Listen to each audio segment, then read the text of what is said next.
നമസ്കാരം. ഓരോ വ്യക്തികളുടെയും ജീവിതത്തിൽ പലതരത്തിലുള്ള കഴിവുകളും അതുപോലെ തന്നെ പോരായ്മകളും ഉണ്ടാകും. നമ്മൾ പലപ്പോഴും ആ കഴിവുകളെ മാറ്റി നിർത്തി പോരായ്മകളിലേക്കാണ് ശ്രദ്ധ തിരിക്കുക. അതിനെക്കുറിച്ചോർത്ത് വിലപിച്ചുകൊണ്ടിരിക്കും. എന്നാൽ ഈ പോരായ്മകൾ എങ്ങനെ പരിഹരിക്കാമെന്ന് ചിന്തിക്കുന്നവരും അതിനുവേണ്ടി ശ്രമിക്കുന്നവരും വളരെ കുറവായിരിക്കും.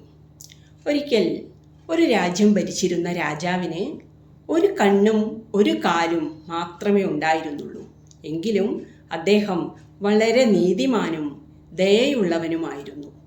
തൻ്റെ കൊട്ടാരത്തിൻ്റെ വരാന്തയിൽ മുൻഗാമികളായ രാജാക്കന്മാരുടെ ചിത്രങ്ങൾ തൂക്കിയിട്ടിരിക്കുന്നത് കണ്ടപ്പോൾ തൻ്റെയും ഒരു ചിത്രം അവിടെ വേണമെന്ന് രാജാവിന് ആഗ്രഹം തോന്നി. രാജാവിൻ്റെ ഏറ്റവും മനോഹരമായ ചിത്രം വരയ്ക്കുന്നവർക്ക് വലിയ സമ്മാനം നൽകുമെന്ന് രാജ്യം മുഴുവൻ വിളംബരം ചെയ്തു. പ്രശസ്തരായ പല ചിത്രകാരന്മാരും കൊട്ടാരത്തിലെത്തി. എന്നാൽ രാജാവിനെ കണ്ടപ്പോൾ അവർ ആശയക്കുഴപ്പത്തിലായി. ഒരു കണ്ണും ഒരു കാലുമില്ലാത്ത രാജാവിൻ്റെ ചിത്രം എങ്ങനെ മനോഹരമായി വരയ്ക്കും? കുറവുകൾ അതേപടി വരച്ചാൽ ചിത്രം ഭംഗിയാവില്ല. എന്നാൽ മാറ്റം വരുത്തിയാൽ അത് രാജാവിനെ അപമാനിക്കുന്നതിന് തുല്യമാകും. ശിക്ഷ ഭയന്ന് പലരും പിന്മാറി. അപ്പോൾ ഒരു യുവ ചിത്രകാരൻ മുന്നോട്ട് വന്ന് പറഞ്ഞു, പ്രഭു, അങ്ങയുടെ ചിത്രം ഞാൻ വരയ്ക്കാം. രാജാവിന് സന്തോഷമായി. കുറച്ച് ദിവസങ്ങൾക്ക് ശേഷം ചിത്രകാരൻ ചിത്രം പൂർത്തിയാക്കി സഭയിൽ പ്രദർശിപ്പിച്ചു.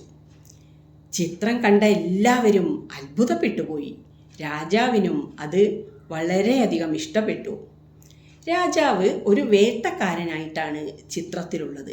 അദ്ദേഹം ഒരു വശത്തേക്ക് ചരിഞ്ഞു നിന്ന് ഒരു കണ്ണ് അടച്ചു പിടിച്ചുകൊണ്ട് ലക്ഷ്യം പിടിക്കുന്നു. അതുകൊണ്ട് ഒരു കണ്ണില്ലാത്തത് ഒരു കുറവായി തോന്നിയില്ല. അദ്ദേഹം ഒരു കുതിരപ്പുറത്തിരിക്കുകയാണ്. അതുകൊണ്ട് ഒരു കാലില്ലാത്തതും ചിത്രത്തിൽ സ്വാഭാവികതയായി തോന്നി.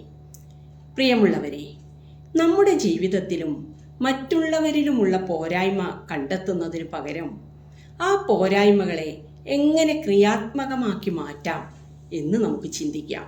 അപ്പോൾ റെഡിയല്ലേ?